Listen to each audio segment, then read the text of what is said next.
The franc is one of the oldest and most widespread currencies in the world and is still the official currency of 25 states or autonomous territories. Its invention is tied directly to a critical moment in medieval French history involving war, ransom, and desire for political symbolism and economic stability. However, it was never intended to become the name of a currency until 1360 when the French kingdom minted a specific gold piece to pay the ransom for King John II, who was a prisoner of the English. The Hundred Years' War between England and France had devastating impacts for the French economy and monarchy, and in 1356, at the Battle of Poitiers, John II was captured by the English and taken to London to be held as ransom, a common practice at the time for nobles and royalty. The Treaty of Brittany in 1360 required France to pay a ransom of 3 million gold coins for his release. The coin was called Franc cheval because it featured the king on horseback and was intended to symbolize his freedom, franc meaning free in French. The early franc was gold and weighed 3.88 grams. The franc cheval was followed by the franc à pied in 1365 under Charles V, continuing the style. It represented a move towards standardized national currency. The currency disappeared in the 15th century, and by the late 18th century, France's monetary system was a chaotic mix of coins and units. Come 1795, during the Revolution, decimalization was adopted, replacing the livre with the franc as the standard unit. This marked a key turning point in global monetary history, and France was the first major country to fully adopt a decimal currency system. Before this, France's old currency system was based on the livre, where one livre equaled 20 sols and one sol equaled 20 deniers, a medieval inheritance. On April 7, 1795, the National Convention adopted the franc as the new national currency, replacing the livre. One franc equaled 10 decimes, which equaled 100 centimes. Initially defined as 5 grams of pure silver, it was simple, universal, and consistent. In 1865, France, Belgium, Switzerland, and Italy adopted the Latin monetary union, where their coins were interchangeable, all modeled on the franc system.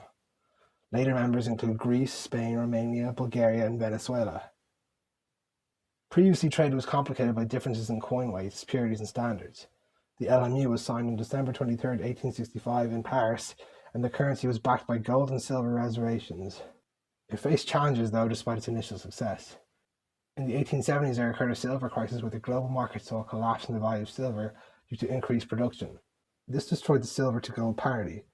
So in 1873 to 1874, France and others suspended free coinage of silver in favor of the gold standard. This broke the bimetallic foundation of the LMU, but the coin standardization remained. January 1st, 1927, the LMU was officially dissolved, but it had in fact been dead since World War I. World War I brought national suspensions of gold convertibility, and government began hoarding precious metals. However, the LMU was the first major attempt at monetary union in modern Europe, and it simplified international trade, yet bimetallism was inherently unstable as member states could cheat the system via bad fiscal management, and there was no central authority to enforce rules. Then in 1960, Charles de Gaulle introduced the new franc in response to post-World War II inflation. During that decade, France underwent major economic, monetary, and political transformations. De Gaulle was president of France from 1959 to 1969 and sought to restore France's geopolitical independence, economic strength, and monetary sovereignty. By the late 1950s, France had experienced chronic inflation, a bloated public deficit, and currency instability. The old franc had been devalued multiple times and had lost credibility both domestically and internationally.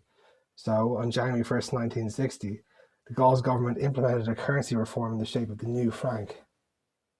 De Gaulle presented the new franc as a tool for economic renewal and as a pillar of national sovereignty. Thus, the 1960s saw strong economic growth, with the new franc being backed by tight fiscal control, which curbed inflation.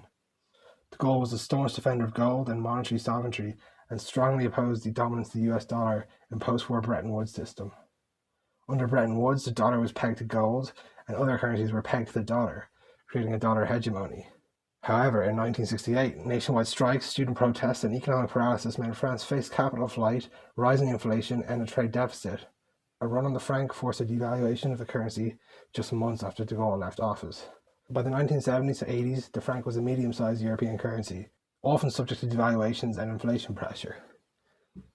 Then, with the Maastricht Treaty of 1991, the European Union was created. On January 1st, 1999, the euro was launched as a book currency, and France and 10 other countries locked their currencies to the euro at fixed exchange rates, with the euro being worth roughly 6.5 francs. In 2002, euro coins and banknotes were introduced, and the franc ceased to be legal tender.